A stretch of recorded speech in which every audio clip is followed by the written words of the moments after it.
What's crackin' peeps? I'm S-Hawk, or otherwise known as Kiv, and in this video we're going to be continuing our Fact Friday series, so this one's going to be focused on New Year's, or just facts about New Year's and traditions and stuff like that. But I also wanted to ask you just a quick question, and that was, how was your Christmas? Honestly, just let me know in the comment section down below. If you want to just let me know what your Christmas was like, if you feel as if you just want to talk to me or something like that, because I don't get too much of a chance to communicate with you all. This whole YouTubing thing is more of a one-way communication thing, so I don't particularly get to hear much of an input from you guys. So if you guys want to talk about Christmas or just what's been going down lately for you as a person, I just want to let you all know about that because I want to get to know you guys. Anyway, regardless, I hope your Christmas was enjoyable, and this Fact Friday is going to be about New Year's facts, so let's jump right into it.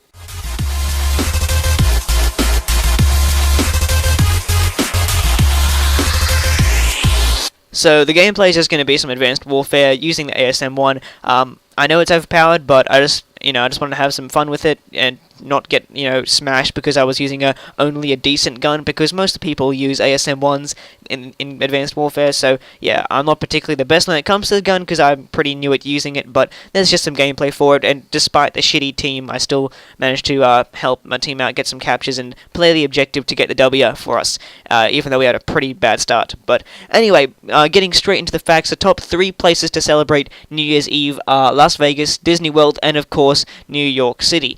I didn't really think that Las Vegas was that big of a place to celebrate New Year's in, but apparently it is. So, yeah, that's pretty cool. And speaking of New York's amazing celebration that they have there, because of course it's the main one for pretty much most of the world actually, and it's got quite a few interesting facts about it, and over 1 million people gather in the city's Times Square to watch the famous ball drop, and at midnight 2,000 pounds, which is like 907 kilograms of confetti. That's right, 907 kilograms of confetti. That thing weighs nothing, and imagine 907 kilograms of it. That much of it is dropped down on the crowd. That is a hell of a lot of confetti.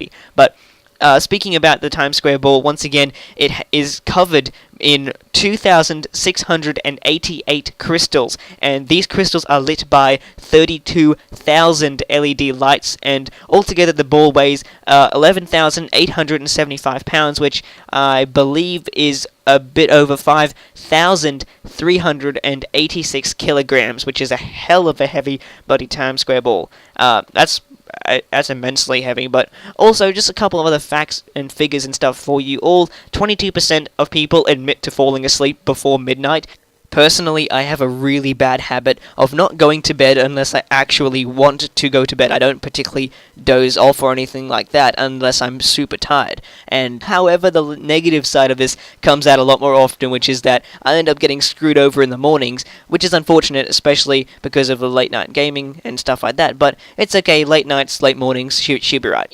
Internationally, one of the biggest celebrations is also actually held in Australia. Yeah, boy, Aussie Pride. It's actually held in the Sydney Harbour Bridge, where over, I think, 80,000 fireworks are actually shot off, which is insane, and over 1 million people line the 40-mile shore of the harbour to watch the fireworks, so that's a hell of a lot of fireworks. But yeah, it's awesome. Aussie Pride, let's go. Australia's finally getting in there in some of those facts, but yeah.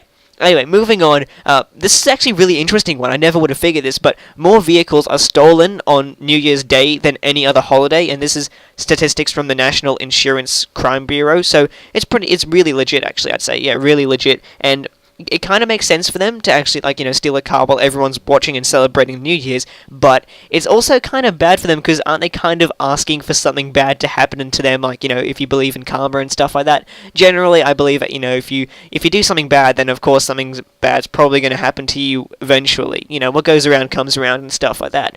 So, speaking about New Year's, this actually got me thinking about resolutions. So, the top 10 resolutions are usually to lose weight, eat more healthy, exercise more, stop smoking, stick to a budget, save money, get more organized, be more patient, find a better job, and just to be a better person overall. I think these are all pretty good resolutions, so in case any of you set resolutions or something like that, and, you kind of struggle about thinking about them or something like that, or something to work towards in the next year, then I guess there's some general ones outcomes for you. Personally, I think that it's much easier if you set a goal, not sort of a stop doing this. I think it's a lot easier to set a goal and say, instead of doing this, I want to do this, and get away from that whole stop word. Personally, I think it's just easier to set a goal and say, let's achieve this, instead of saying, let's not do this. I think that's easier to do.